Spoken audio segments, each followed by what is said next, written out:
Hello, everyone. My name is Raina Harper, and I'm excited to welcome you today to a very special film discussion in which I'm joined by my excellent friend, Stephen Gillespie. Hello, Hello. Stephen. Hello. Very glad to be here. We're going to talk about my favourite episode of Every Rich Way, which are some films from the, turns out, absolutely excellent filmmaker, um, Carlos Saura. Carlos Saura, yes. And, My wait, pronunciation is going to be terrible, so I'm going to apologise at the beginning. My French words I'm okay with, but Spanish is not my bag, so apologies. sure thing. I can help you out there. I at least spent time in Spain for a month a few Mm. years ago, um, and lived with a Spanish woman who I I hope might be listening, but also she doesn't know much English. So, hola Maria, if you're listening. Um, Hola. yeah, ¿Cómo and estás? uh, ¿cómo estás, Stephen, today? How are you doing Bien. today? Bien, gracias. Excellent. And Yeah, I've used up my Spanish. cool. Yeah. Well, on that topic, we're going to be talking about one of the greatest Spanish filmmakers who ever made films during the 20th century. Mm. Carlos Saura. He well, I'll talk soon about how I came to hear of him first, but he came of age during the Spanish Civil War and of course lived through the dictatorship of Francisco Franco and if and if you watch his filmography, it's uh, that doesn't really come across in his work at all. Definitely not. Just deeply, deep. But I was thinking about this a lot because it's Yeah. a filmmaker that I was not hugely familiar with, which is why I was so Right. happy to do this. I know you were very keen for me to watch their works because you thought that I enjoyed them, and I really did. Absolutely Mm-hmm. wonderful films and so much more versatile than I thought. But I'm really intrigued of how it fits into this kind of new canon of Spanish film. And like some of the key Spanish filmmakers of all have these reckoning with Franco films. There's obviously the key analog Yes. is Buñuel, Mexican Mm-hmm. Spanish, but and obviously in the first Sara film that we saw, it's very much evoking early Buñuel, and then Yeah. the second one we saw is evoking a different kind of Buñuel, but very much contemporary to that kind of Buñuel. But then Yeah. also, I've not seen anything but Spirit of the Beehive Oh from yes. Victor Erice or Riche, I don't know. But again, Erife. that Erice, there you go. Ah, see, it's that Galician. So Erice, from Victor Erice. So that's like that as well. And even Almodovar, who is your modern Spanish great, recent films. Parallel Mothers had the idea of the mass graves and uncovering the past. Yes. So there's this long lineage of Spanish film reckoning with, and again Mexican filmmaker, but Guillermo del Toro when he made Pan's Yes. Labyrinth, again reckoning of this period, and it's great to see these titans of Spanish art house cinema politically aligned in this way, and it was really nice for me to find a new filmmaker that fit into that wheelhouse that I was already really enjoying as a kind of like political, artistic, and poetic sphere of cinema. Yes. Absolutely. And of course, among the many listed influences for Del Toro are both the works of Saura and Erife. Um, I need to watch that and most recent film from Erice that came out year uh, before last. I've been meaning to as well. I think it just came recently, a few months ago, came out on Amazon, I and think I it did, yes, yes, because it popped up in front of my eyes, and I was like, I should have watched that. But it is about 3 hours long, so I don't know when I'll get around to yeah, it. it But cerrar los ojos or close your eyes. yes, Um, so I opened my eyes, and ironically, it was there. who was it that made the film called Open Your Eyes? That wasn't that another Spanish film? I forget. So Anyway, there is a Spanish film I've seen that's got something eyes in it. This is going to really annoy me. It's like a thriller that has a set piece at a football stadium. so yeah, and I'm gonna look this yeah up in a sec. for this And discussion, yeah, we're going to talk about four. Yeah, I mean, so Steven here has like gone on and done director deep dives like for entire filmographies, not for a and while, but yes, I yeah, have. like like of M Night Shyamalan and Mick Jackson, I think the most famous director that we've gone through. Mick Jackson, I would say. what did Mick Jackson make? No films that anyone's ever heard of apart from Threads. Actually, some Yes. films that Oh people yeah. have heard of but don't know are by Mick Jackson. So there's Mhm. things like Volcano and The Bodyguard, but are not seen as being auteur films. But yes, we once went to a deep dive of every Mick Jackson. Well, I did a deep dive of every Mick Jackson film, which was interesting. Oh yes, and also Coppola. Yeah. You determined which movies are worthy of conversation and which ones are Megaslopolis. Yeah, sadly, a few were Megalopolis. Megalopolis was not Megalopolis, as we know, because Megalopolis, as we both know, is very good. Yeah. Mm, I'm not gonna. Anyway, No comment. if I start on that tangent, I won't stop. Yeah, So, that's true. well, I'll just start a little bit by talking about how I first heard of Carlos Saura Yeah, and what of the interest that grew in me so much that made me like insist to you over and over again that we need to do a discussion like this yeah. between two folks that are very passionate about film and film history. So of course, as I said, I spent time in Spain. I did a study abroad trip in when I attended university. It was in 2019 during the summer. I spent a month living in in a western smallish city called Cáceres. Stayed in the apartment of a woman named Maria, and to have a truly wonderful experience going around and seeing all different parts of Spain and local like very old like communities and castles and trying all the cuisine and seeing different dances and yeah, really getting my fill of seeing what Spain is like. And for the final project for what was that class, those couple classes, I of course wanted to do something film related. That's my primary interest, and what quickly emerged for me as a strong theme with lots of threads to pull on. Yeah. Mick Uh, Jackson, noted auteur. yes, uh, and yeah, notable for working with Carlos Saura, definitely. Mm. Um, Would have done if you could, I reckon. Similar sensibilities. Oh yeah, we're actually going to get to one extremely important filmmaker who did work with Carlos Saura later. Okay, But cool. the strong theme of which there were threads to pull on was how how Spanish filmmakers during the Franco regime had to. I'll borrow a phrase from Geraldine Chaplin that she said in an interview years later. Like the filmmakers had to essentially be a contortionist Mm. in order to get across anything political. Especially that was against the against what the regime wanted. And It, I think I do find that really fascinating though, because I think it's obviously it's kind of like the censorship is abhorrent, yeah, but the within constraints, usually positive hmm constraints, great art is born, and it causes such ingenuity to make these grand, subtle, as you said earlier, like quietly profound works. It reminds me a yes, lot of Japanese cinema, of which I'm more of an authority than I am on Spanish cinema. sure, Absolutely adore Japanese cinema, and so much of it that I love is from the 50s and 60s and hmm is very much about Japan of the present, but hmm couches itself in period pieces. So yes, your samurai films are mostly about modern Japanese culture and cultures of yes, tradition, but they can't just make films about post-war Japan. They can't make films about empire and the lengths of imperialism, etc. in that yeah, way. But there's such this long lineage of Japanese film using a specific period of history as a way to comment on the present day.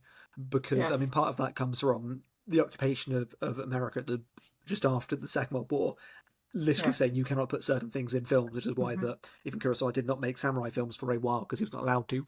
Um, but it is yeah, really interesting when you have these national cinemas that have these motifs, but yeah, then find their own language, get around it. So now you hmm can't not make a Japanese film that uses that period without it seeming to yes, be symbolic.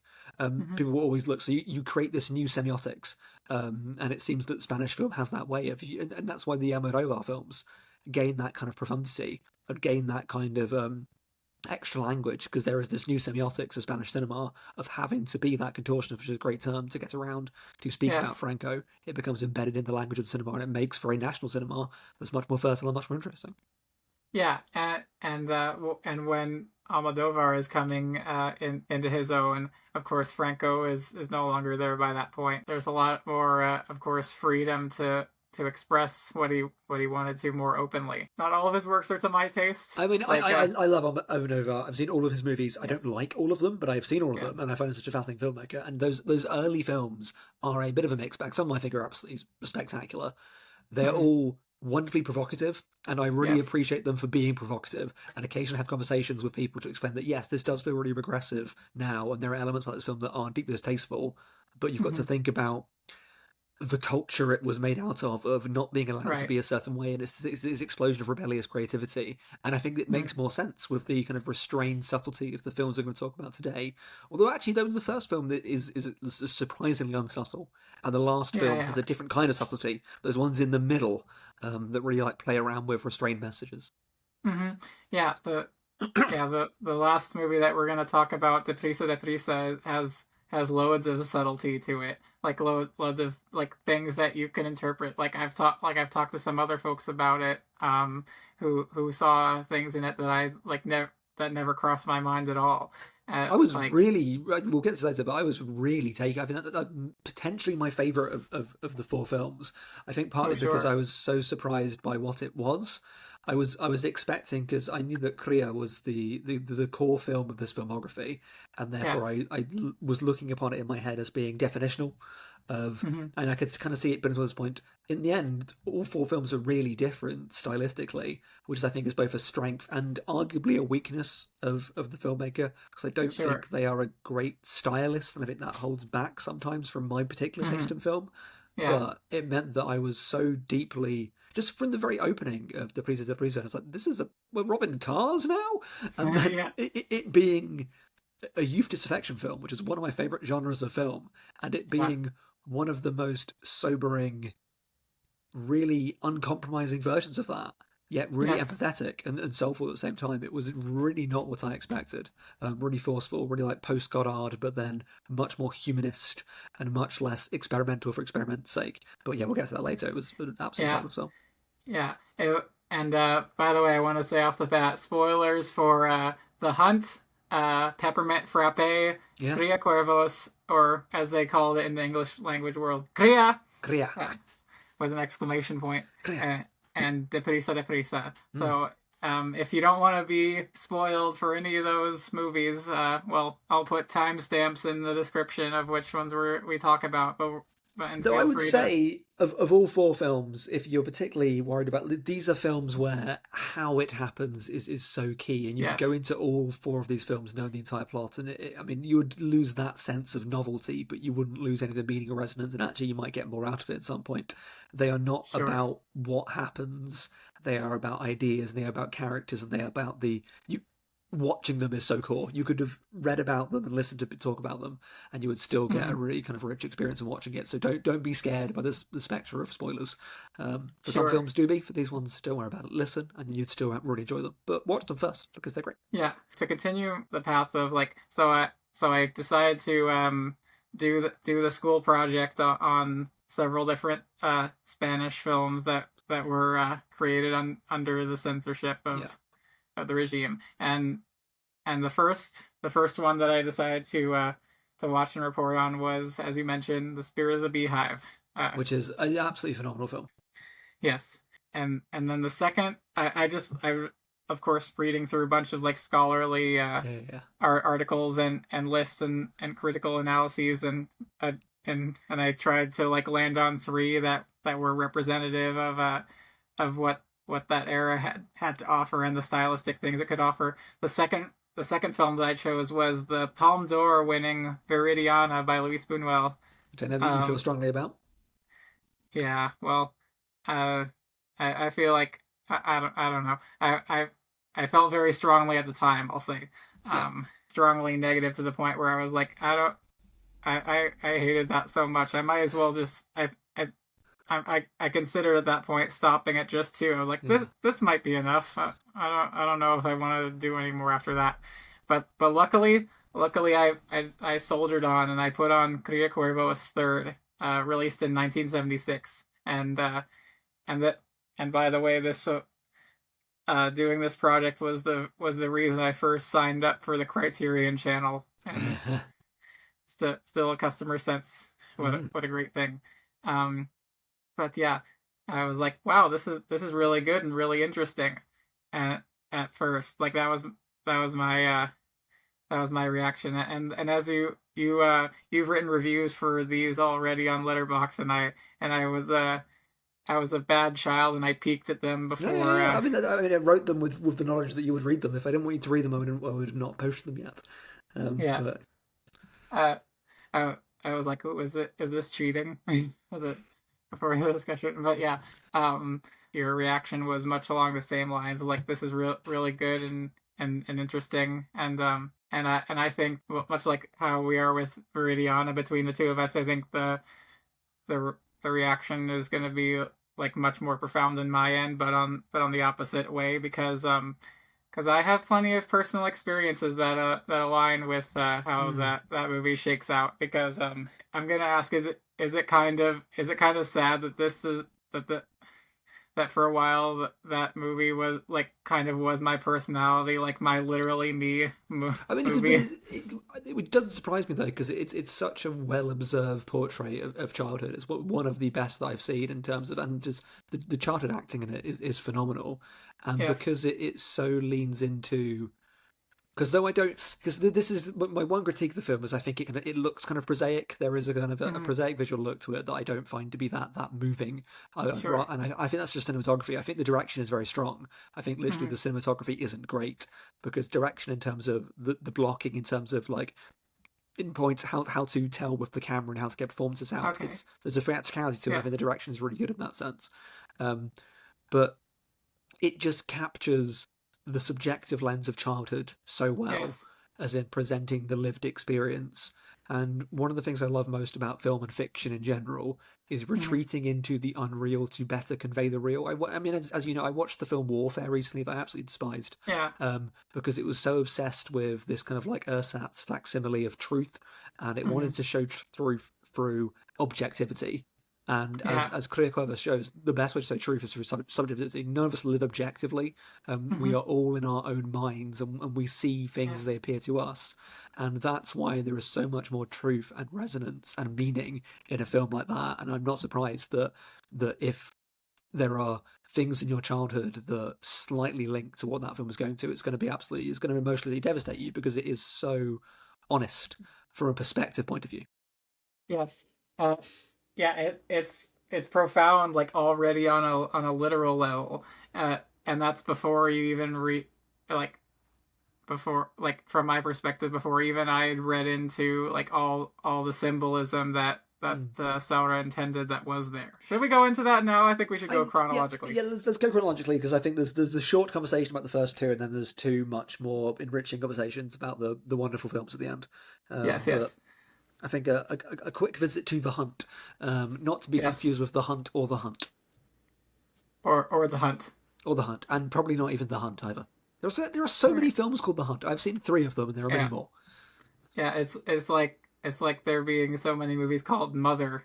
Yeah. Yeah, yeah, yeah. This is my second favorite The Hunt that I've seen. Oh, am I right that it's that the first one is the hunt, I would or say is it? The Hunt is probably the best, and I'd put The Hunt in third, and this The Hunt I'd put in second. Yes. Yeah. Um, Pardon me if I have a hard time keeping a straight face or something. Um. But yeah, that Thomas Vinterberg film, The Hunt, is very, very good. Yes. Yeah. And but this the Saura film, The Hunt, it is okay. I It's think it's it's really interesting. I it, wish I had time to watch it again. I think I'd get more out of it if I would revisit it. So this is it's it's very much of that rawness of mhm, the Mexican early Buñuel films, but without the surrealism. And I think it's a really good premise of it's mhm, these men that go out on a hunt, and the idea of the hunt is they're they involve themselves in this bloody sport in a way that reveals yes, the bloodiness of them as people. And the metaphor of it is these are horrible people that represent the reality of Spain that have been forged by the violence of the past of Spain and through our bloody pastimes, we say that way. There's a mhm. Buñuel film that it really reminds me of, and I'm blanking on the name of it, but it's that pseudo documentary. Um, Oh, Land of Bread. that's it. What's I it want to say called? Land of, yeah, like Land of Bread. It feels similarly bitter in that way Hmm. to Land of Bread Land in Without Bread. Land Without Bread, which Land Without Bread I think is the superior work Yeah. because it's doing like formally really fascinating stuff, Yes. but as using violent pastimes because like Land Yes. Without Bread starts with this like horrible blood sport carnival and then Mm-hmm. goes to extreme poverty as a way of showing the vicissitudes of Spain. This just focuses on these characters. I think the character work is great. There's Mm-hmm. I would say too much violence against rabbits for me to really enjoy it. Yeah. Um, It's similar to the rabbit hunt in Rules of the Game. yes, Yeah, the one part where I just have to turn away. there's a lot, and again, it gets confusing because it is so integral to what the film is doing, and like hunting happens, and this film existing Mhm. and not existing kind of is ambivalent to that. But that doesn't Yeah. mean that I have a great time. Not that I'm just to have a great time, but I'm not even having like an intellectually edifying time watching a lot of Right. rabbit death. So that's just a Mhm. personal hang up. But I think the film is impressive. Yeah, and what I think is strongest about it is its groundedness. It Yeah, has like the characters, the not just the men, but like the young woman that they are with in the beginning, and interaction with the dog. It all feels very true.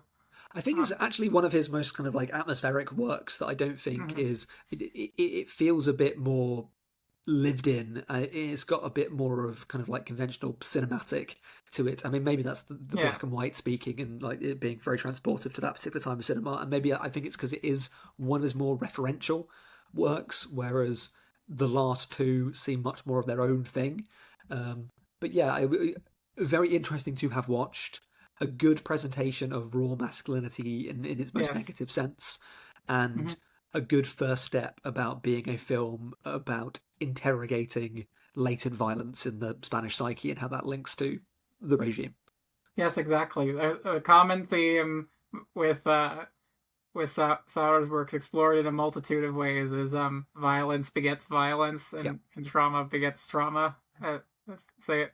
I know that's a simplistic way of saying but it, but yeah. you're right to give that caveat though, because that's so often so platitudinous, and there are so many boring films that I will kind of Yeah. critique for being, Yes. you reap what you sow, whatever. And it is the way that you take the really good films, or good films remind you that what you don't hate is tropes, what you hate is execution.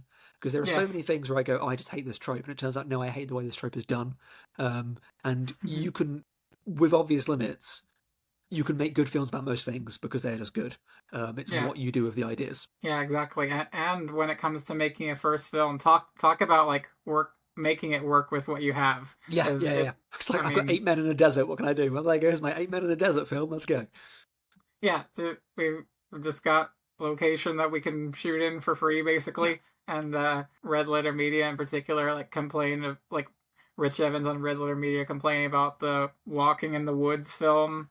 Like it came across to him as like kind of lazy. How many films that people just like, well, if we don't have money to create sets, let's just go in the woods. And which can be negative, but I think when you make a this is feature not of your that. budget, yeah, it's when you realize your constraints, you make your film around it. It's like, well, we can only film this place, so let's make our narrative core to the open isolation. It's such a fascinating location because it is Hmm. both isolating and claustrophobic, and it's why westerns work when they work, because you have this expanse that goes as far as I can see, but it's also deeply lonely, and that Hmm.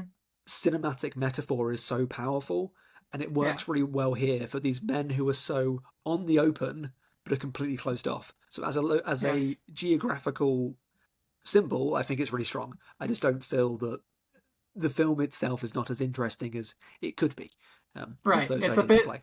It's a bit thin. Yes, Yeah. it is. I would agree. It has a concept that I feel like could be like explored in a much like maybe a TV episode, I suppose. Yeah, it's Um, not a long film, and one of the things that is the worst experiences when watching a piece of art is when you feel early and like, no, I get it, and you've got yes, it, and it keeps going. You're like, you, and it was good the whole way through, but it could have been any length, and I would still have got it. yeah, exactly. Like, um, there one thing that you do a lot, and I like to do as well, is like bringing in like references that are very Mm, like tenuously related. it's a Um, joy. yes, and like how you compared Tall Girl 2 to Brian Usenet Society. Yeah, I Um, mean, very similar films, both plastic and weird and gross. Yeah, one time I took a class once, like Middle Eastern film, Ooh. and there was like a romantic comedy film like from Qatar or somewhere. Maybe I don't remember exactly what country, It's like that was on Netflix called what I think the name of it was What Did I Miss? Question mark. Like, whoa, romantic hijinks. What? Uh, Someone leaning on somebody on the poster, perhaps, that stuff. yeah, and I think someone was like literally shrugging on the poster, like, what happened? And and so essentially, like, first when I was watching the movie, I was like, okay, so this guy breaks up with this woman starts dating this guy, and then there's like uh other women involved, and there's like dramatic interplay, and like you could tell that I was like, oh, there's gonna be like a lot of like character exploration there. There's gonna be like fun things. Like, okay, I'm into this, and then they like go to this one party, and then the movie like makes clear that the entire thing is gonna be like set like over the course of one night at this party. Like that's its structure, I suppose. Stuck in Like, the opening scene of Cloverfield, and the monster never arrives. yeah, and but like as soon as I realized like, oh, it's all gonna take place in like over one like prolonged period at this party. It's like sort of like a bottle, or like what's the term for that? Oh, like A compressed bottle period of episode, yeah, time. yeah. Yeah, but I mean there are like a couple other locations, so it's not literally a bottle episode, but you get what I mean. Yeah. As soon as I realized that's what it was gonna be, I was like, okay, like every one of the beats just filled itself in my head. Yeah. I was like, oh, Oh, this will happen. it's This just will gonna, happen. And yeah, got it. and I was like, wow, I don't want to watch this anymore now.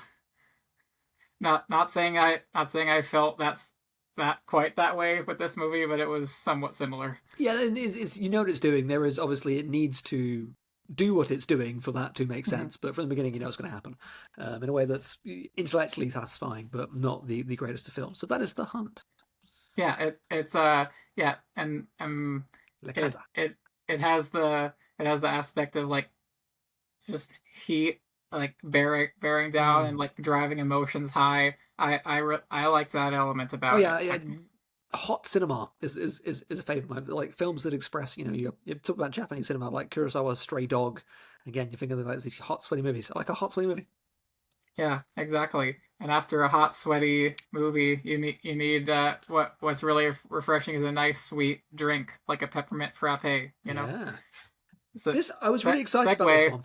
Really excited about this one. Yeah. This was the one that is, I think, perhaps like most famous in the circles that I've been in. One that I've seen like watched the most Yeah. and spoken about the most. It has a cool poster. Cool name, cool poster. I know that Almodovar references it, and I can very much see how Almodovar kind of comes from this film. I quite like this film. I Mhm. feel it's unfair to critique it in reference to two other movies, How do you but mean? those other movies are just better, and it is similar to those. So it's that Obscure Object of Sure. Desire, the Buñuel Yeah. film, which this is comes out either just before or pretty much out around the same time as. Yeah, I was meaning to say sort of at the start, like Saura in terms of Spanish film history is I've heard like many different people and sources say this. He's like the stepping stone between Buñuel and Almodovar, Yeah, and I that's in totally. microcosm very Yeah, strongly here. yeah, absolutely perfectly. And so there's a lot of that obscure object of desire to this film, which is an unfair thing Mm, to say because this film, they are not copying each other because of the way that time works. There's also a lot right. of vertigo to this film, Yeah. but again, they're not really copying each other. But it just, Hmm. if you want to watch this film, you'd be better off watching those two films.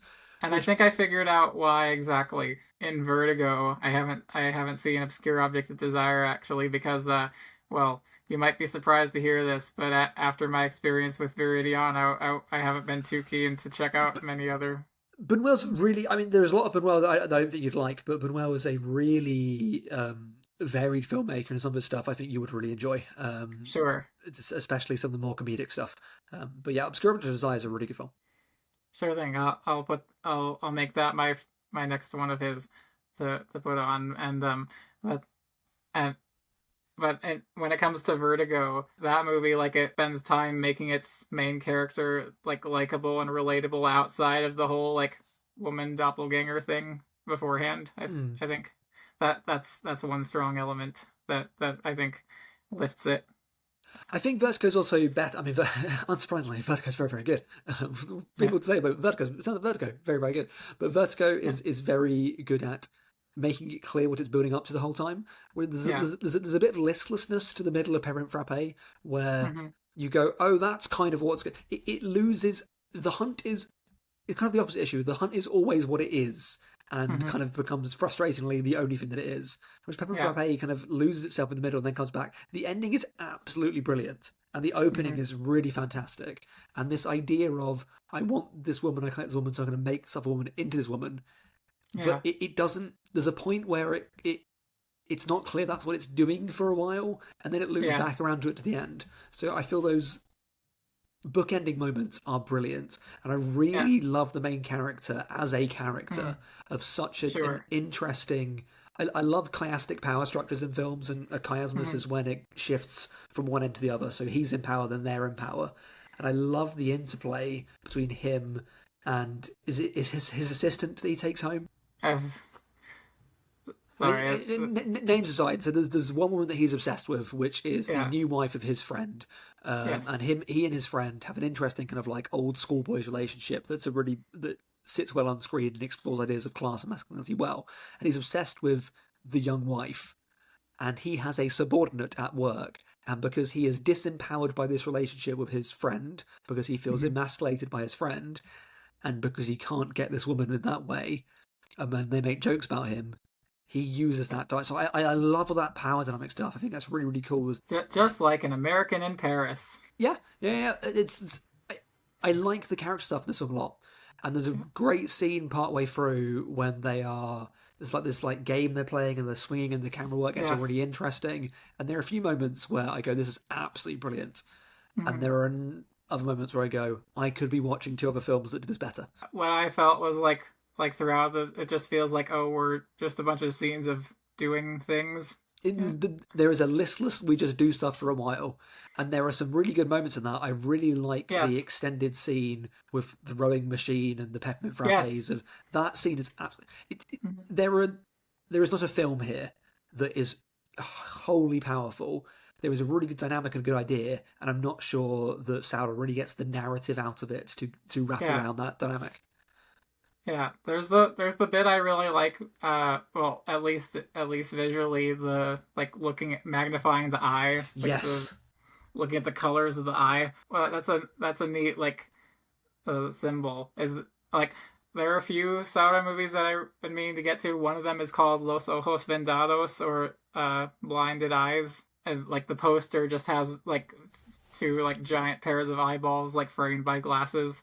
Um, so I'm sure there's some sure there's a motif there, like um, something to do with eyes and as you know, because I've written about it so much, one of my favourite things yeah. that film does is engage with the act of viewership because you're inherently a spectator when watching a film. So I'm always an Mhm. absolute sucker for like eye symbology of the idea of invoking the spectator and the viewed and the lens in that way, which is why the next one is so good because it is about view and it is about watching and being watched. And like what you said about the ending, and one very particular thought I had when you did your Coppola discussion, you guys joked that or at least you said that The Conversation was a great saxophone movie.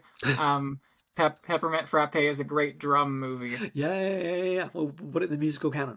Talk about provocative, the bit of them like beating the drum and like just dancing in a circle and laughing It, it, laughing it, evilly. it's full of really good moments and it's full of like potent symbolic moments.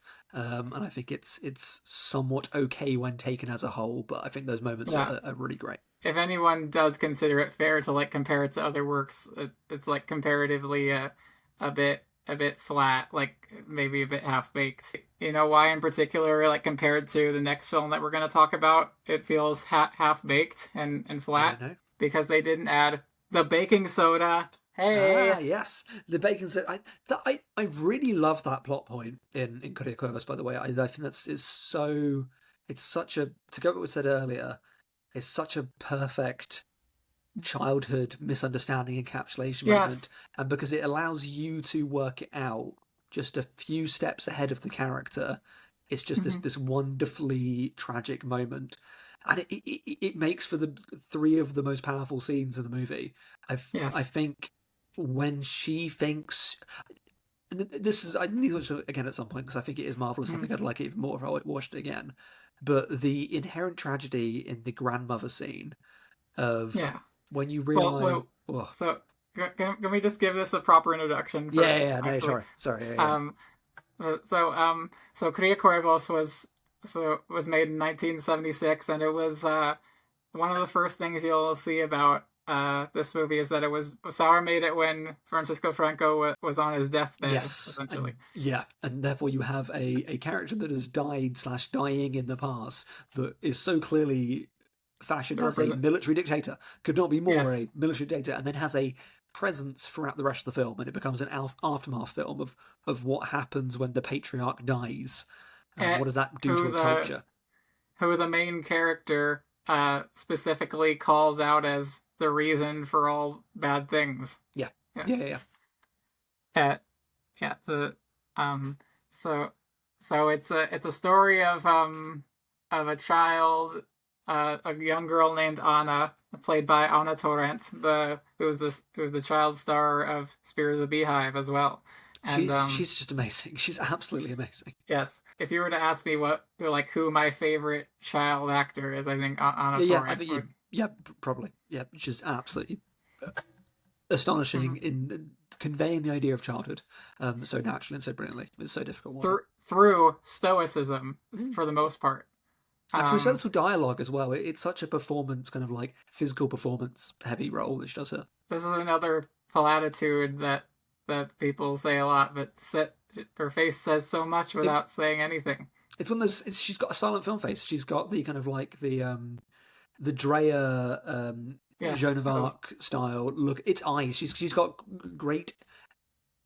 It's the if you have voice for radio is the term, eyes for cinema should be the term of if you've yes, got really interesting and resting eyes, then the camera loves you and you can convey loads if you know what to hmm do with them and just yeah, you she's got a face that you can read a lot onto, and it's very very powerful in that way. so we have an opening scene where the main girl Anna like goes downstairs. So she lives in Madrid in a very like large uh allegedly luxurious house, I'll say. Which is so key to the film syntax, isn't it? Because they live Yes. in a large place that's never allowed to be large. Because until a brilliant shot at the end, everything is kept close and suffocating. Of Yes. yes, this is luxurious and large, but it does not feel that way to the characters, and that's the first way that you are locked to the perspective of the character. So you are perspectively aligned to Anna throughout the whole film. And they live in a house like walled off, and that remains the same and is like Mm. um just becoming antiquated. Which Yeah. makes the moving around in time really interesting because you've got kind of these three locations because you've got the house, you've got where we go to the end, and you've got this holiday home they go to as well. So you've got Yeah. these other ideas of like wider freedom, and the house, which is obviously symbolic of pretty obvious things, um, Hmm. but powerfully obvious things. This house is this, as you say, just like decadent ruin that defines their lives that we are stuck in and kept in, and becomes this great juxtapositional point. The house's grounds includes an empty swimming pool. A it's as well it I heard this through the podcast called The Criterion Connection. They made this point. It's like yeah, decadence, like an allegedly luxurious and high class thing hollowed out. Yeah, that's definitely it. You don't get this sense of like class or luxury here. The opening scene is so brilliant because it is the film in miniature, and I'm always looking for a moment where it does everything. So you see Anna go Hmm. down the stairs, and there are three things that happen in the film in the scene from the beginning, at Yeah, least, that make you make assumptions, and then you're not quite sure. You are not quite sure what's happened in the opening scene of the film, and you yeah, have to make hmm assumptions. And then a character is shown to you, and only a few scenes later do you realize that character wasn't actually there and that character yes, is imagination, and that's where the film really crystallizes to it's what you see is true and real, but hmm you should be thinking about what you're watching, and it is about that subjectivity, and it is about the assumptions we make, and it's about the things that live on and the things that linger, and that's really powerful. Yeah, and it makes you assume things are literal through such like Mm. subtle and brilliant tricks. Characters like shifting scenes just like within a shot. Um and just simple like pans of the camera meant to communicate, oh, this is a shift in time slash memory. Um It's so it fluid, and I think it does make me. I didn't love Parallel Mothers, the Almodovar mhm, film, but I thought the framing device was really powerful, and I liked the way that it talked about time. And this is it's so indebted to this film, but this exists in several time periods. And why I mhm, think it's a brilliant film about fascism and the long tail of fascism is it's not just about. It's not the simple metaphor, which is my childhood was like it, the worst film to take too much time, so forgive me. yeah. The worst film would be fascism's like the negative childhood, and then your adulthood is grown on from that of the look how bad things were and these metaphors how Mhm, bad things were, and I've grown up. That kind of like growing up like a flower blossoming would be the crude, yeah. easy metaphor to make. At least things are better now. Exactly, and using childhood as a metaphor for when you were younger and oppressed, blah blah. But it isn't that, and it is that, but it's so much more than that because you Yes. see the main character in ostensibly the present day as Yeah. still broken and hurt and damaged, and the point that it's making Mhm, about society, which is so powerful, is when Franco dies, it will be good and things will be better but all the pain and loss you've gone through still exists. It's still definitional. And if we view this as a film about Spain, one, there's this power vacuum. Two, it's one person, and regimes are larger than people. And that's why I like the authoritarianism of the mother figure that takes over. mhm, Of authoritarianism doesn't just die when the authoritarian dies. There are people that benefited from that system and structure and only know that system and structure and only know how to control through power and oppression and may not even be mhm, bad people but work out that way. And that's how the mother very much comes across of the only way she really knows how to assert love or care is through ideas of control and learned control. So it becomes a yeah. much more layered film about how society doesn't just change, even when a Mhm, massive historical moment comes. That history is not just a bunch of turning points, and this idea that the past was so bad that the present will never be true. I was weirdly coincidentally, I was talking to a friend just before I watched this yeah. about the philosophical idea of hauntology, the idea of moments in past. To be very, very simple about it, Mhm, the present is haunted by the past, and that yes. certain ideas reoccur, and we could rid of so certain oppressive ideas keep going back and coming back and coming back because we are societally obsessed with them. And this film is Yes. so much about that of the past has been allowed to live in the present and infects and haunts the present, and it's Mhm. such a beautiful, as you were saying, subtle way of showing that through fluid, excellent structure work and just like directorial work. Yeah, and I can confirm as so elephant in the room for me. My dad passed when I was 7 years old. And thankfully he was nothing that you could like characterize as oppressive. He was very good and very loving. And so no like haunting memories to do with his behavior, thankfully.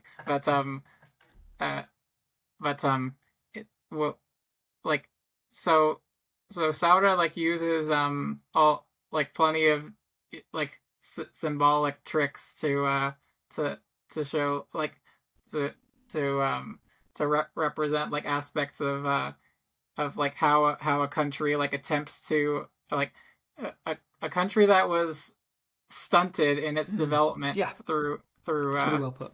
through fascism. Um, like we're living through that in America right now. Like Yeah, through the self serving ideas of those in power. it's Uh, really good at being about that. And but to go back to the more personal point, I think why this film yeah, is excellent, like all allegorical films are excellent, the ones that are, is that yeah, it does work literally and allegorically. The yes. reason the film is I was so gonna get to special that.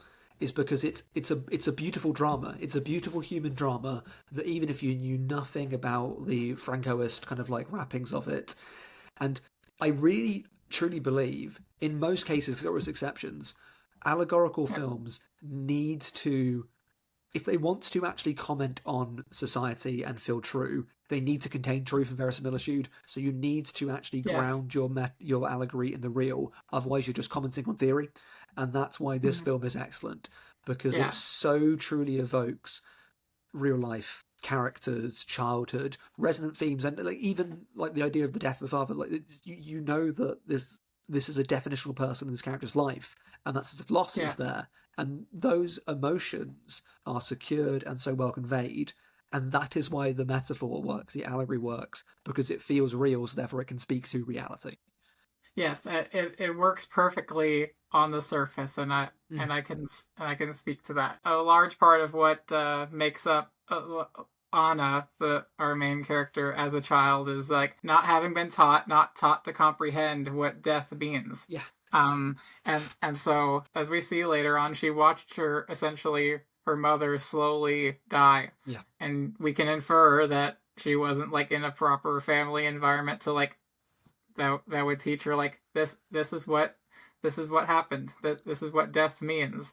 And And her aunt's so frustrated about that, and that's why it's so interesting. So this aunt character comes in and takes over, and she's so evidently frustrated that these children are stunted in key ways, and sees yeah. that as a point of frustration, and that's Mhm. so much the conflict of the film of her being and the dinner scene where they're kind of like slightly acting out, but not hugely acting out. Right, It she gets so frustrated there. definitely. Yeah.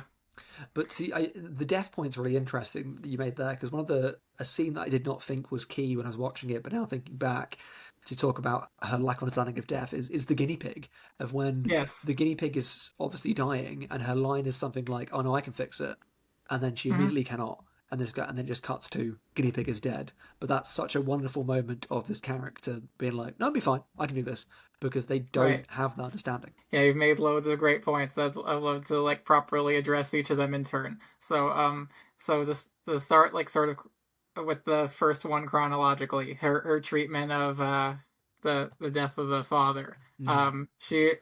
She this was planned by her. We see, and it's spelled out pretty soon. Like this was something that she planned because so she had access to what she believed was Yeah, poison. so she thinks she's killed her father through so much of it's interesting.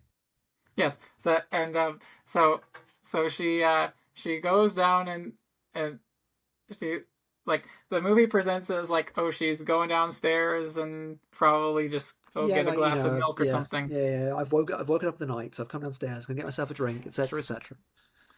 And then she hears like, oh, sex noises in Which is the your room. Like, first, yeah, the first kind of like tomfoolery of being like, here's a thing going on. You go, oh, that's not that, because then it's like yeah, so good stuff, good stuff. and and and like her dad's with a woman. The woman like picks up like, oh god, this guy's dying. Uh,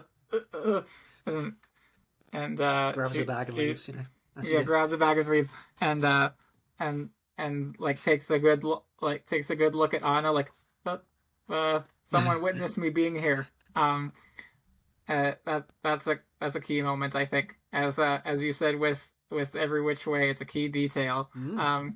The Anna acts like to the first time viewer acts very peculiarly, picking up the glass of milk, just looking at her dad's dead body. She notably strokes his hair. Yeah. She gets the glass of milk, washes it out like obsessively, and then puts it on the drink drying rack or the and then rearranges them.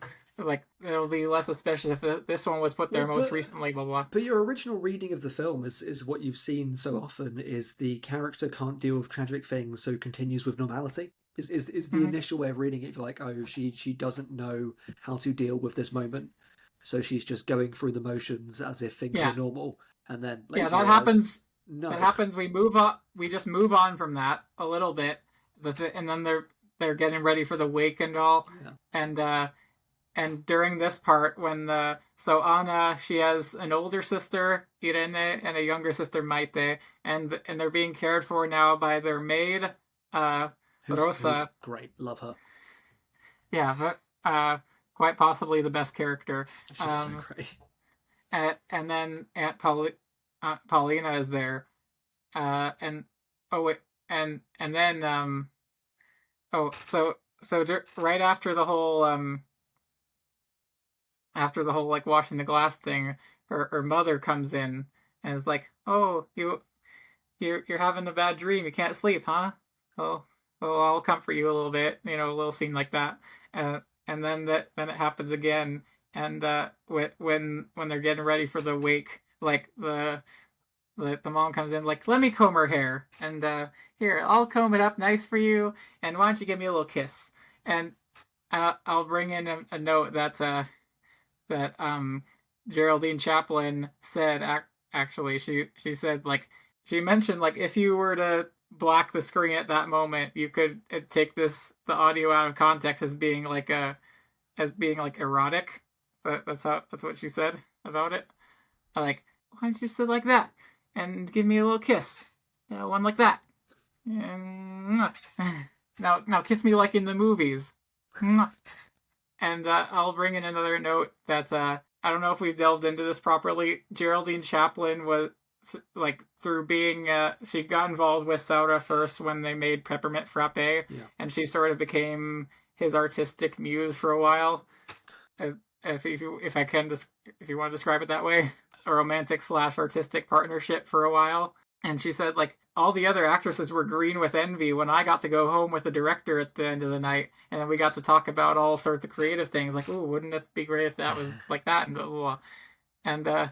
And she said when making this film, she was offered the choice between playing Aunt Paulina and playing the mother. She said, "Foolishly, in hindsight, I took the role of the mother just because I loved my mother so much and I could bring all that Yeah. into it. But but from an acting point of view, Aunt Paulina is an actual character, Yeah. whereas the mother is just a memory, which is Yeah. super uninteresting and you can't really do anything with." And I was like, she said that, and I was like, I don't know if I entirely agree. Like, there's nothing, like, there's total rigidity in how you should play it, because she actually she's sort of, to my mind, like, disproved that later on when she talked about like all the different choices she put into it. Oh yeah, like I think I think it's a bit of self-deprecation, and I get that the other role is more interesting to act, but no, I totally agree. What she does in the mother role is really interesting, to imbue mm-hmm. this idea of memory and to imbue this idea of being both unbelievable and believable. You can believe it as a character, but also there's this clear sense of an idealized vision of somebody, and that is an acting Yeah, challenge, and that's well conveyed.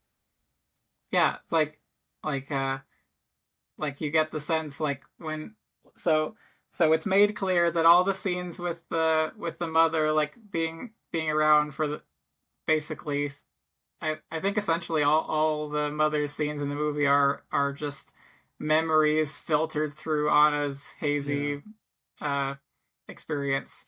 And it's kind of flattening of time, which is so core to the film. yes, and like, idealized in a way. Like, she is the mother was looking out for her, as opposed to the father, who is the who on the black and white spectrum, it was bad. Yeah, Um, the uh, architect of all the wrong in her life. Yeah, definitely. yeah, It's a lovely, really fascinating dynamic. And then when you've got the matriarch, the Paulina. the grandmother who cannot Oh yes, speak, yes. and Mm-hmm. to go to the other poisoning scene.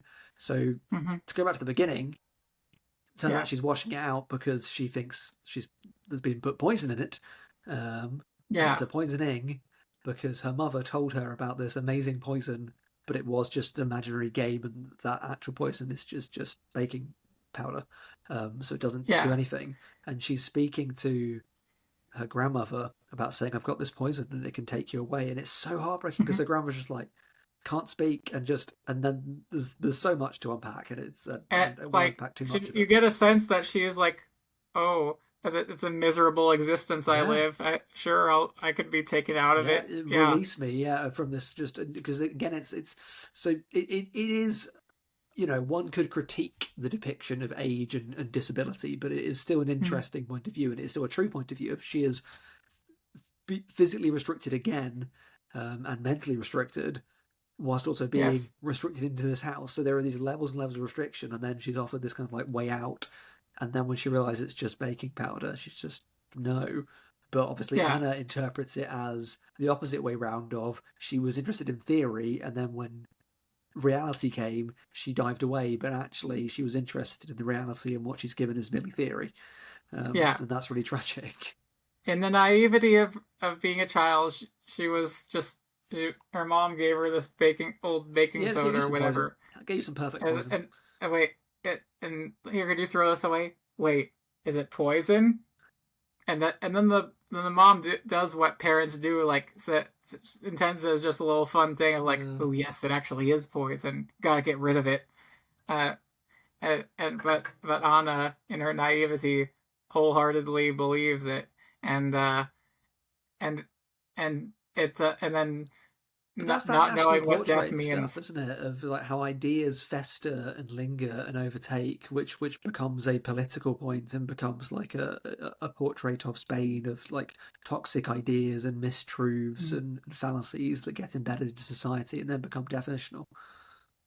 Yeah, propaganda that then becoming the Yeah, education norm, even after the regime itself is yeah, no longer there. Yeah, the nationalism yeah. and all like the whitewashing of truth. Yeah. That idea of easy violence, though, is really interesting, and I think Deprisa does it really well as well with the main character there of being willing to commit an act of extreme violence, but not really thinking about what it is. And when Hmm. she, at the end of the film, just decides to just poison her aunt and just does it, and she Hmm. doesn't actually do it. But the only reason she doesn't actually do it is because it's not poison, and it's that Yeah. sense of completely not understanding, and that's that emotional stunted, the embedded cruelty, the what this society is doing to people, and the problems. And again, this is post the Franco figure dying. This is just such a really powerful display of it's that fake story about you put your hand over fleas and they can only jump a certain height, and then if you take your hand away, Yeah. then I mean, no, that's not actually true, but it's a Hmm. powerful idea, and I think this Yeah. film really clearly shows that of if you've been brought up in captivity, that Plato's allegory of the cave way, if they can say, look, there's society, and you go, well, I can't, I can't deal with that. That isn't nothing that I've been conditioned to. Yeah.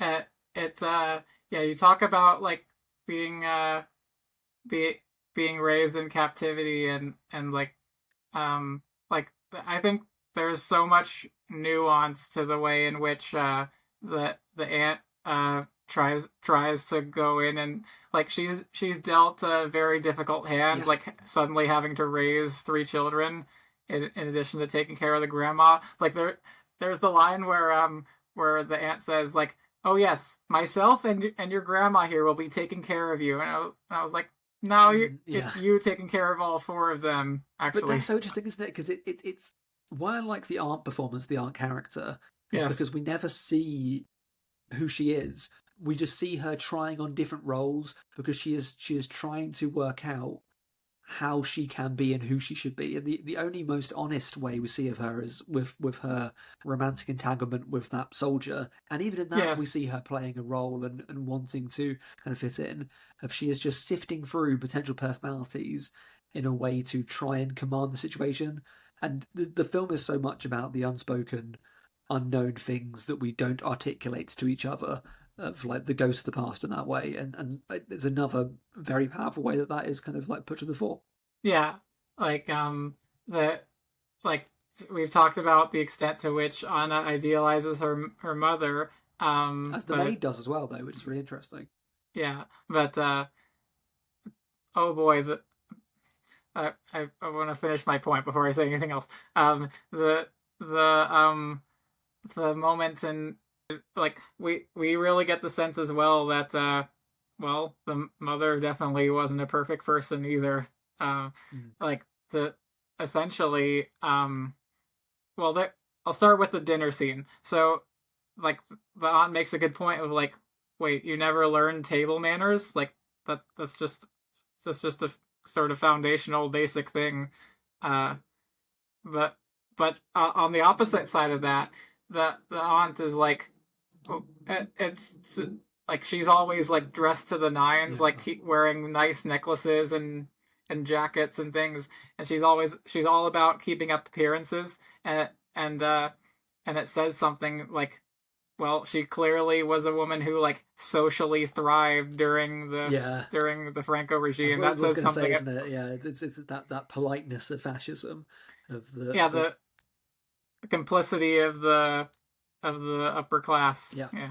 But the other kind of great dichotomy of the film is it's presenting the one parental figure who's all about freedom and imaginative emergent play. Because when we see her in these memories, it's all about like learning through stories. But you're right, we see the limitations of that. Of these children have not been quite brought up properly, and then therefore you have this like counter reaction of strictness. So it's a good film in the way that it explores these two different approaches that in different ways these children have not been best served, but because they've not been allowed to be best served because of the authoritarian way they're brought into, of the mothers having to be kind of fantastical and emergent and playful because of her relationship with the father, which is so negative and so gaslit and Yeah. so horrible, and it's just it all spirals out from this central cancer in society.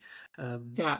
On a basic level, they live in a society where women are expected to be homemakers. Yeah, They clearly the parents fight all the yeah, time. That's something that that Anna reflects on. I mean, it probably wasn't literally as presented. Uh, I doubt the dad would feel comfortable with Anna being in the room for that whole conversation. But but to go back to my point from earlier, it yeah, wasn't literally that way, but it also was because that is true to this character of that sense of that is her truth of if it felt like that, it was like that. It is like being in the room. That can be the true. What we see is not a fantastical version of her past. It's the past that is true to her, and I think the film yes, conveys that really, really well. yeah, and like I I grew up in much that way, like having like memories of my dad that I sort of like would reflectively go back to and think about, um, just like going to the park or just reading books and whatnot. Uh, um, and foundationally to this, there's the bit that the mom plays on the piano, Canzoni Danza, no, number six, which is the opening theme music. Oh boy, are these in the top five like most melancholic opening credits you've ever seen? Agreed. But talking of music, though, I really love that, and Deprisa is quite similar in this way of this idea of like Yes. repeated use of a song. I often found very powerful. It's Janko, one of my favorite filmmakers, does Mm-hmm. this with music as well. Sometimes of like taking this like one kind of like motif and playing with it. And I find it so transportive, and I love this entire song that this character plays and listens to. Um, Porque te vas. it's so good. It's lovely.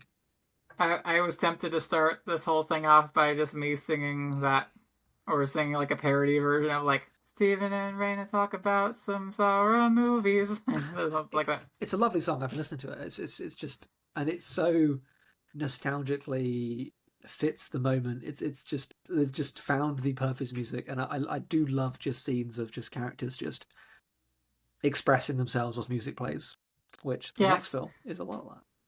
yeah, and and so I'll delve into the song a bit. So it's Porque te vas by Jeanette. It was recorded in 1974 originally, and Saura thought it would be perfect to use in this film He's because right. it's an upbeat, haunting song in its content.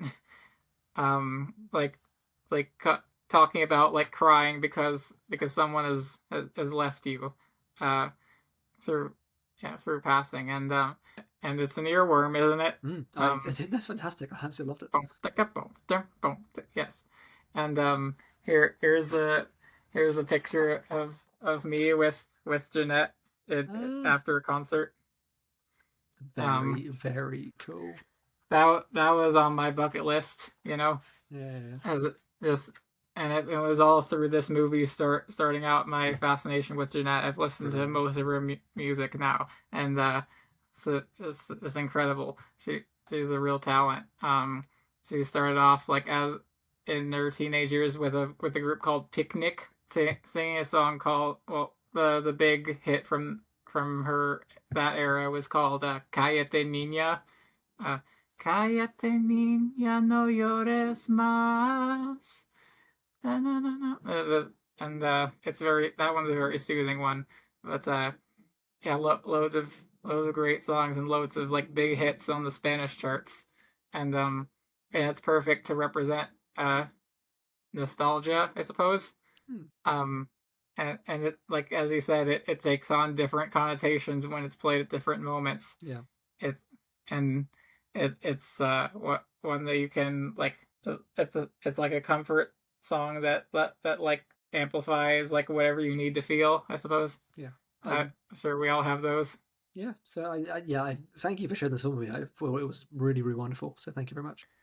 Of course, and and sort of to sort of to end off, you talk about the theme of claustrophobia. There's the bit at the end when the mood sort of lifts. That crane shot or whatever it is, where the camera just pulls out to show the wider street, is such a obviously it's the metaphor of Spain to the world, which is powerful and great. But you it's why the filmmaking is good is that sense of Mm-hmm. you didn't realize how closed in you were until you're taken out of it. It Yes. recontextualizes the film previously going, oh god, it was so claustrophobic because it doesn't because though I've critiqued the film for not being that cinematic, I think it ultimately does work in its strength because it's not making a kind of like an artifice of that. It doesn't feel Right. like it's making an aesthetic. It feels very natural. And then you realize that it was making an aesthetic and it was making a point. So that's very clever filmmaking. Yes. Yeah. The title of the film is relates to a Spanish Cría. proverb. Yeah, Cría cuervos y te sacarán los ojos, uh, Indeed. which raise ravens and they'll gouge your eyes out. And it's general as Wiki Love here. that. I'm gonna quote Wikipedia. It's generally used for someone who has bad luck in raising children or has raised them poorly, and it may also imply rebellious behavior of youth or that every good act will return to haunt you. Love, love, love, love, love that. It's said to originate with Don Alvaro de Luna of Castile during a hunting expedition. In the course of the hunt, his party came across a beggar with terrible scarring in place of his eyes. The beggar explained that he had raised a raven for 3 years with affection and great care, but it attacked him one day, leaving him blind. The bon mot was Don Alvaro's reply. So it's become a parody of myself because, of course, this is true. One of my favourite books is David Foster Wallace's Infinite Jest, because I am that kind of white man. But it's a phenomenal book, and there's a proverb in that. There's the tennis academy that the characters own. There's this Latin motto that they've just like claimed as a saying. And I love it so much, and it so reminds me of that because the motto is "They may kill you, but they probably won't eat you," which is just such like an inspiring of words to live by. They'd be like, yeah, you might die, but they probably won't eat you. It's like you may fail, but you won't tragically fail. It's just Yeah, amazing stuff. yeah. So two more points that I really don't think I can go without mentioning with this film. And so when young Anna cries out for her mother, um, the and the and the aunt like tries to comfort her, and the whole "I wish you were dead" thing. Oh boy, that's that It's great. talk about powerful, yeah, and real. Mm. Um, I mean, I never said to any relative that I wish they were dead. Um, I feel the need to note that. But no, but Um, it's powerful, isn't it? Of that when you feel this cosmic unfairness, because it is very natural to think that when you've lost one person and you're left with someone else, there is that very natural, though very horrible feeling of how come that you get to survive and that person. That is such an honest way of seeing the world, and I think that's conveyed really well here of the and cosmic yeah, unfairness. this other person might be a good person, but They're not that other person, and the that's yeah, relationship is not the same, yeah. and it's especially like hard hard for a child to deal with Yeah, that. you'll never get over the And fact that one person does not exist and one person does, and you just can't reckon with that, and that's going to manifest in some really horrible ways. And the film is blisteringly honest about that. and there and there's the bit when Anna is looking upon her mother writhing in pain on the bed. Oh, that's Uh, horrible. Yeah, the talk and Geraldine Chaplin somehow make yourself look very emaciated and sick and in pain very well. And at, and the whole bit of like they lied to me. There is no life after death. Um, There's Yeah. some horrible edges, and I mean this positively, to this film, which kind of like Yes. reminds or points out how much must be repressed and and not shown when you get these hints of real darkness and negativity, and and by only giving you snapshots of it, it makes the point about further repression. But yeah, that one snapshot into the real horror of it, and you know it's haunting this young girl, is yeah, it's really nasty. Yeah, and a bit of and, and a bit of something that Geraldine Chaplin noted as well is that like she's sick and emaciated, but you might like if you like watch this after she notes this, you might pick up on that her gown, her nightgown is like perfectly like ironed out. It's not crumpled up as though she's like been writhing around in sickness. Uh, as so that's another aspect of like Anna projecting some angelic qualities. Yeah, Like she at that's least very true. looks more dignified than she probably did in her memory. Um, that's a great thing. And last moment that I want to bring in is the the whole scene with the entire bit with the soldier and his wife, the fellow Yeah, soldier of her dad, and then the infidelity there, and like there. Well, of course, there's the infidelity with the maid earlier, him fondling the maid through the glass. the imaginary fondling, yes.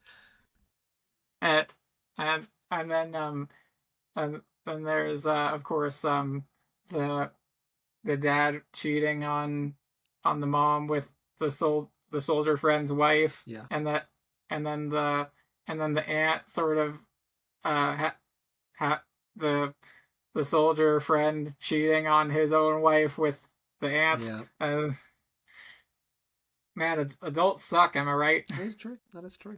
So let's talk about a film of the youth. Yes, These damn adults. and let's transition to it. Deprisa, deprisa. Loved Deprisa.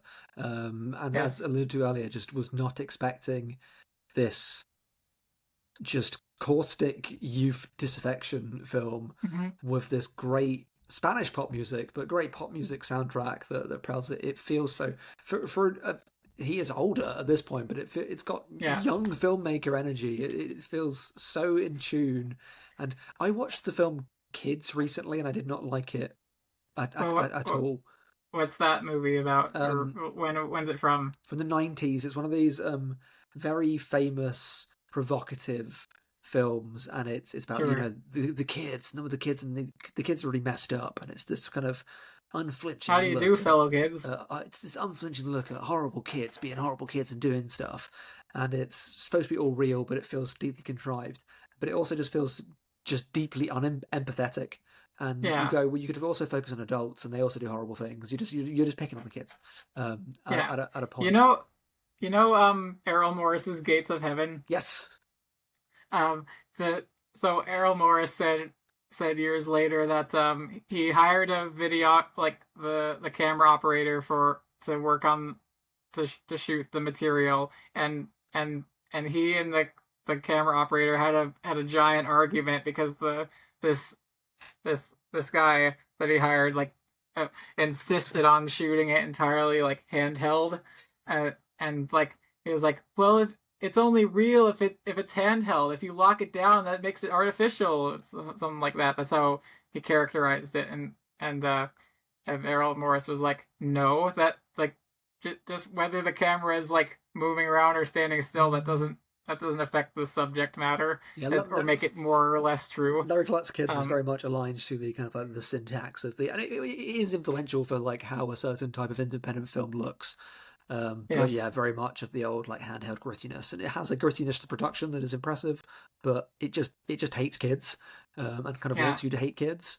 And this film, The Prisa, is about bad kids doing bad things, but it so clearly finds the humanity in them, and it's not a film about excusing violence right. and kind of antisocial behaviour, but it's a film that makes you realise that without going too much into it, the systemic reasons Mm-hmm. that manifest this kind of thing. It is obviously in the Bonnie and Clyde lineage. Um, Yes, I was gonna say that it feels like the these these young delinquents, these young men grew up watching Bonnie and Clyde and Badlands, things like that. Yeah, it's And the is masculine and feminine, the Godard movie of "We are the children yeah, of Marx and Coca-Cola," which is one of my favorite lines. yeah, And like this film has real Godard energy. It's very breathless. It's very Amanda Parr. It's very masculine and feminine, but doesn't is not and visually like a very Godard film. and Pierrot Le Fou as Yeah, well. yeah, yeah, yeah. So which just these kids acting out. I I just want to talk a lot about this main character. I find her Yes. absolutely fascinating. I think it's one So they meet. Yeah, they meet this bartender Angela.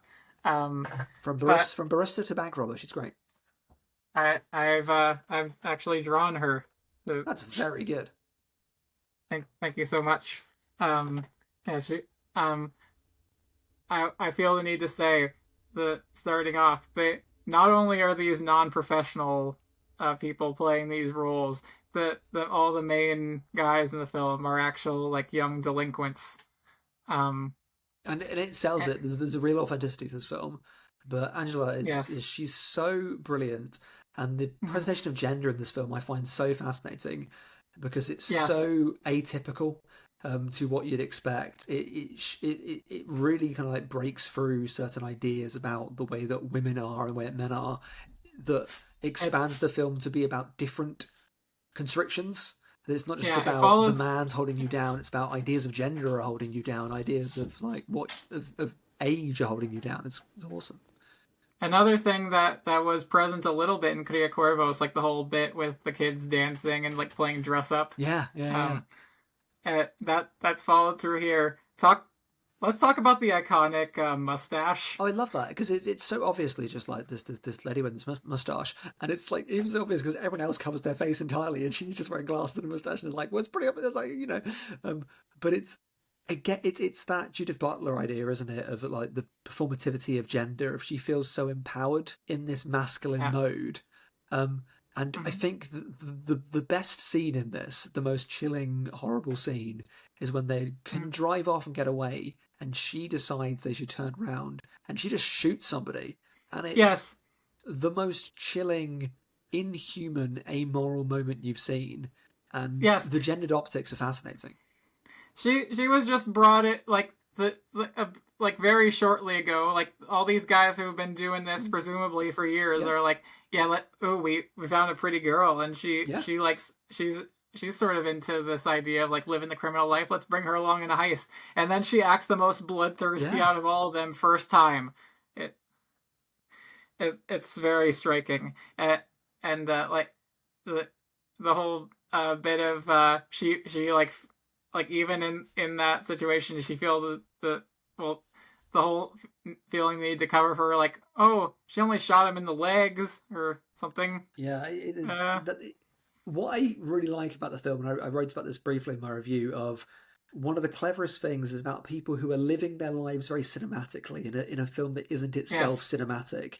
Of she is playing this character, she is acting like, and it's and that's why she gets whisked off her feet in World of Criminality. She ends up play acting the filmic World of Criminality, and that's why I also love that the boy buys his family members this color television, and that yes, idea of that's the real world, but no, that's actually the fake world as shown. It's and this is that Goddard thing. If it is a different kind of media obsession, and I love that they soundtrack their lives, and it's the same song on repeat.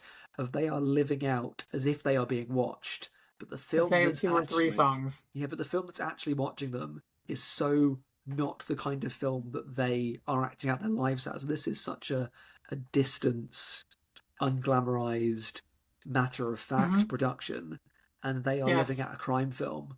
And the beauty of this film is it's not a crime film. It's a Mm-hmm. coming of age, slice of life tragedy where people Yes. think they're in a crime film. Mm-hmm. And one of the first notes I made is like, this is the life that the kids in Cría Cuervos were meant to be like shielded from, Yeah, I suppose. that's very true. That's very observant. And like, so we follow the lives of these young criminals set several years on from Franco's passing, and we're trying to return to a democracy, I guess. Uh, that I'm saying I'm saying that not because I'm conflicted about it, but because they're like conflicted about it. Just like, Well, I what love do the we monument do? scene of them they're talking Yes, about, and there's bits blown up, and they're making jokes about Jesus, and they talk about what's from the war, and they're like, "What war?" And there's this sense of a national forgetting, and in the background of mm-hmm. this film, the omission is in the same way that the children in Queer Cuervos is a sense of these people have not been given enough tools from the beginning, have not been Mm-hmm. given the structures to then flourish, and that he does just want to teach, and it's the things they actually lost after are very normal things, and that's why I really love about the film of they're actually living quite they're pushing towards a very conservative dream of I want a I want a girl, I want a television, and I want I some want to. money.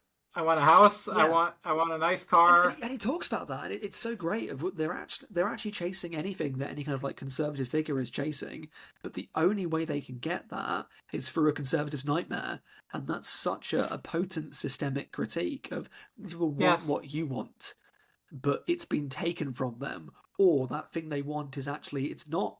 No one, and that gets into the insult thing. People are not entitled to these things, but there's been this right. lie out there and that's why I love the gender stuff in this film. This film is And they so won't good at fulfill you. yeah, this film is so good at showing there's been a normative picture of life that's been sold to you your whole time, and that's why people try to escape it or seek it. And so she is escaping this normativity to find a different sense of self, and they are chasing this Yes. normativity. And you're right, it does not fulfill them, and it just leads to bloodshed and horror. Yeah. Well, at at least they have a better interpersonal, sort of more healthy interpersonal relationship than like Kit and Holly in Badlands. You know. Yeah, I actually really love the relationship in this film. And from the Yes. beginning, it's a really, it's with the career point of the sense of it's a great allegory, but it's a great kind of drama. This is a really good teen romance film that is Yes. just there's just this horrible crime stuff going on in the background. Also, the crime stuff's kind of fun. When it's Yeah. harmless, it is fun and exciting, and then it's Like just there's the scene where we're laughing along with our main characters as they steal those folks' car and they're like, oh, oh, gotta get the wires yeah, and the opening scene's a great tone setter of the how to align yourself with the people that are robbing the car is masterfully done. Yeah, again, another thank you. This was not a film that was on my radar at all, and I Mhm. really loved this film. I thought it was Yeah. excellent. I'm so glad. It's it it's incredible and the slice of life aspects is so great about it. There's I love just all the moments of them just like playing arcade games Yeah, together or riding horses across the street together. Uh, and but it helps when they live when they live, as you say, with a soundtrack to their it lives reminds me and of all these Spanish rock bangers, pop bangers. Yeah. yeah, it's awesome. There's a bit of one car wide to it, and not at all in Mm. the filmmaking, but the Get what you repeated mean, though. use of the same song of these kids like living out that thing. Um, I, I love that, and I love that idea of like slice of life of just divorced from the wider reality, so they can just live in their songs for a little bit.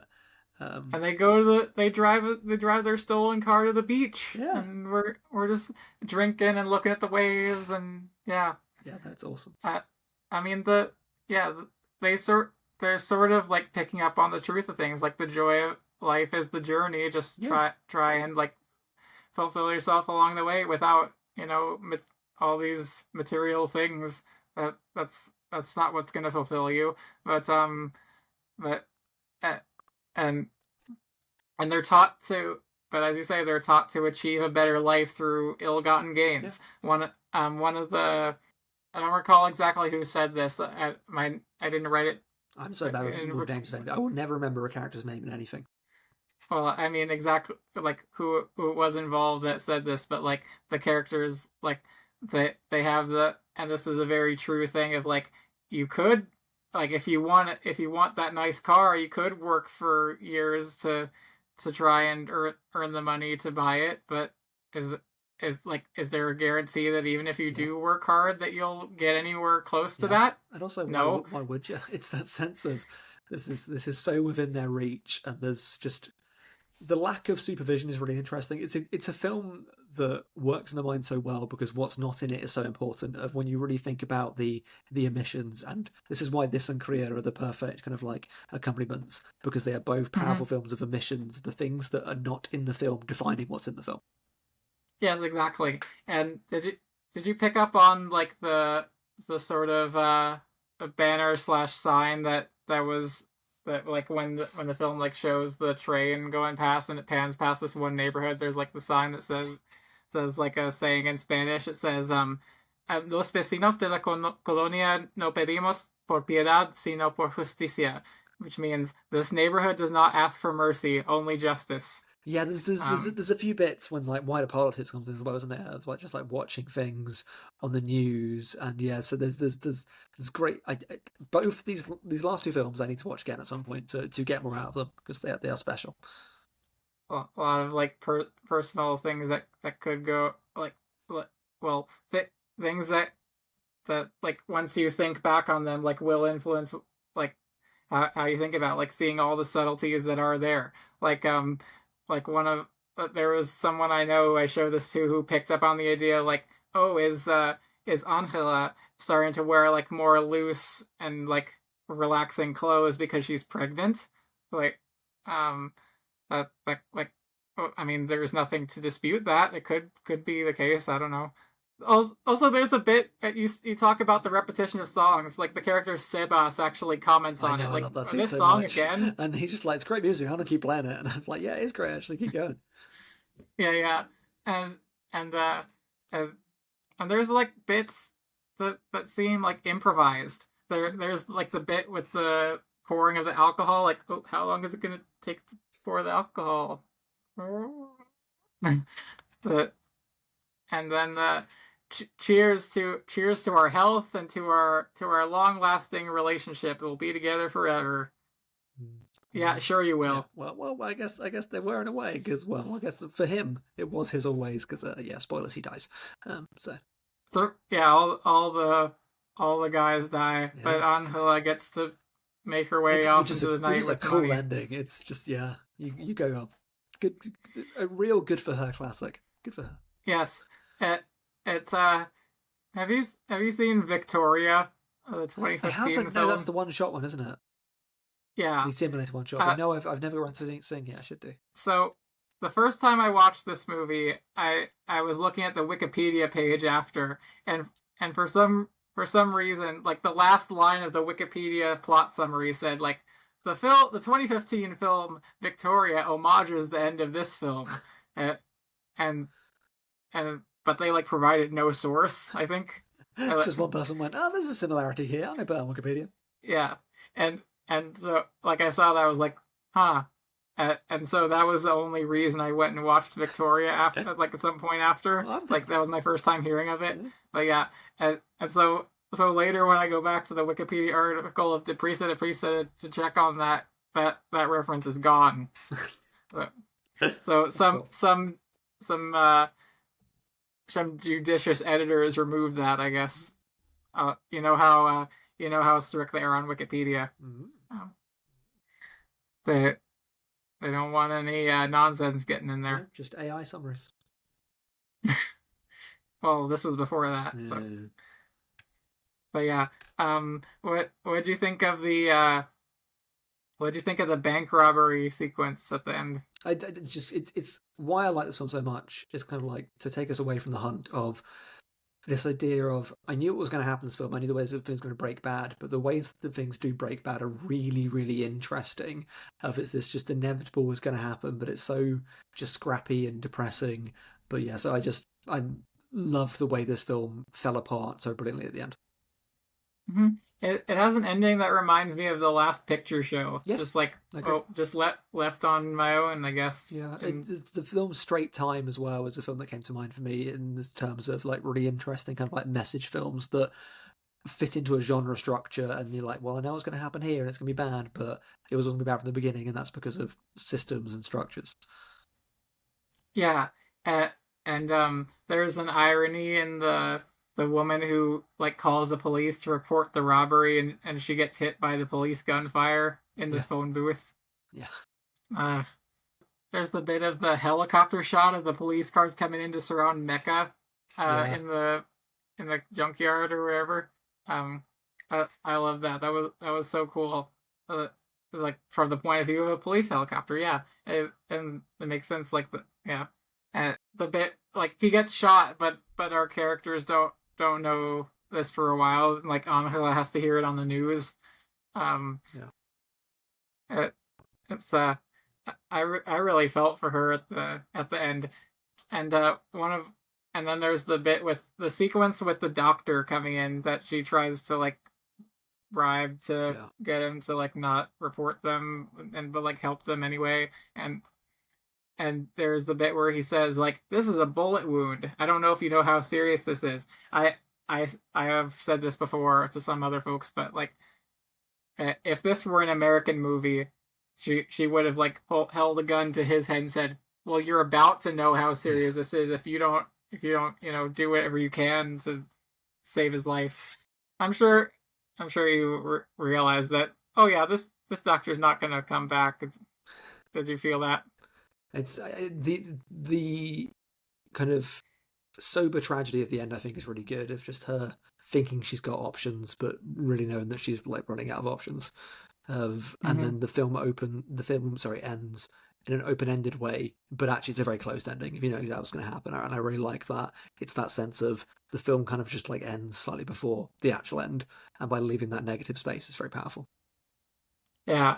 So like did Angela like have a life and relatives that she cared about? Like because she was like working an honest job at the beginning, Yeah, you know.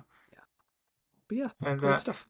I love the meet cute kind of. That was a great scene. Yeah, With yeah, the soundtrack. yeah. Lola Emanuel is the artist who made the song in that scene. Um, and then I've gotta call out Los Marimeños who made the song Caramba Carambita Caramba Carambita Carambiri Caramba Carambita Carambira. You can bet all the songs in this movie have been on my playlists for quite a while. I watched this movie in 2020 when I was like bored and browsing the Criterion Channel during the pandemic, and like looking for more Saura works. There were on the Criterion Channel there were only like 4 movies of his Yeah. on there at the time, and this was one that was like I was like, this is all right at first, but then I like checked back on it a while later. I was like, every time I watched it, I was like, man, this is really excellent. It is. And yeah, the and then there's of course the sort of theme song, the Scarborough Fair of this movie, which is "Ay que dolor" by Los Chunguitos. Ay que Oh, dolor, it's ay que great. It's lovely. dolor, ay It's que so fun. dolor. This movie's got the It's got bangers. energy. It's an energetic, cool soundtrack that feels a bit ahead of the time in terms of when this film came out. It's got some modern vigor to it. Film vigor. Love it. A lot of great character dynamics, Yeah.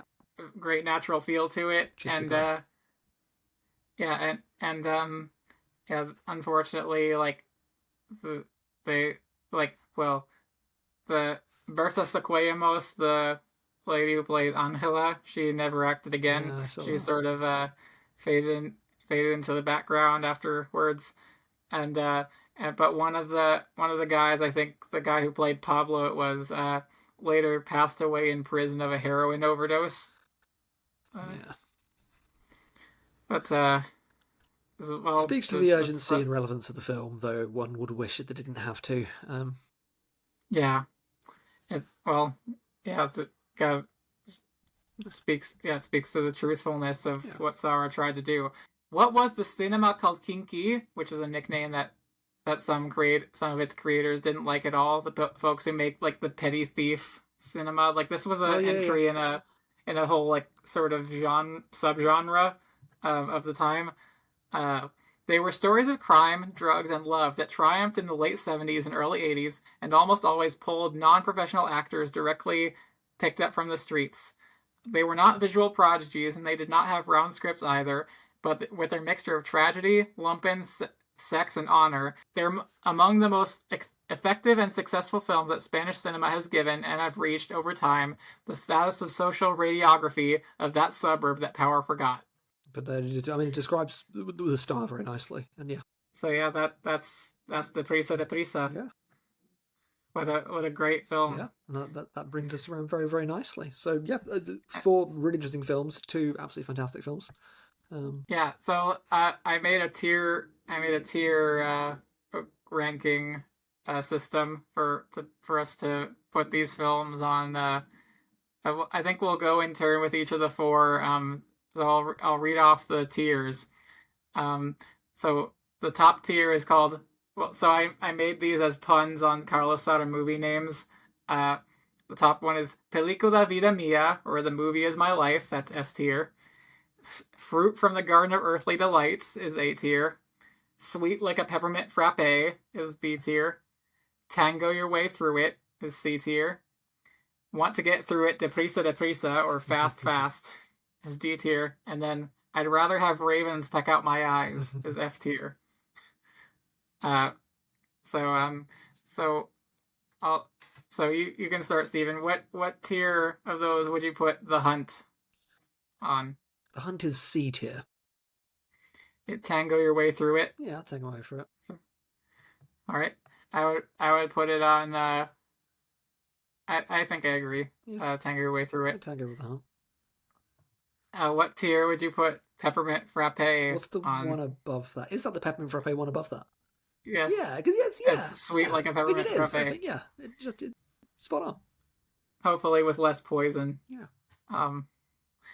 And then what tier would you put Cría, Cuervos on? I think in the future I'd put it at S, but for now I'm putting it at A. But I could see sure thing. In the future it could be an S. So you're putting it on the Fruit from the Garden of Earthly Delights tier? It is that, yeah. So I think I'd put it as I've said, this is, and I don't know if I spelled this out. This is my second favorite movie of all time. And this was of course the source of this whole discussion, me getting into Saura in the first place. And it's a very meaningful and beautiful, just one of the very strongest movies I've ever seen to my mind. So I'd put it on S tier. The Movie Is My Life. Convincing. And so lastly, where would you put Deprisa Deprisa? I'm gonna also go A. I'm gonna say they're both A. With hints of very S. nice. With hints of S. Yeah, I would put it on Megaslopolis tier. No, I'm adding Megaslopolis onto this retroactively. I just wanted to say that again because it was fun. And I would put it on A tier as well. It's a great film, but it really is. It's the runner-up, the easy runner-up among Carlos Saura's filmography for me. Yeah. So yeah, those are the 4 movies that we're talking about today. And one last anecdote I'd like to bring in. Seeing the opening scene of Cría Cuervos was Stanley Kubrick's first introduction to the work of Saura. And like he saw it in a screening without subtitles, but he was able to he was sucked in through the. I mean, of course, the opening scene doesn't have much dialogue at all, and it's and you could pick up on what's going on through context, but he just found it absolutely astonishing in its mise en scène, I suppose, and its communication of what's going on, and of course the acting of Anna Torrent. I've seen her in several movies that she's done as an adult. She's continued to be great since, including in. Have you seen the movie by Alejandro Amenabar called Thesis? That's a very good one. I think I have, no. Clearly I should. It's the guy who made The Others. Yeah. Yeah. But unfortunately, I think I can hear an awake child, so I might need to. Well, all right then. That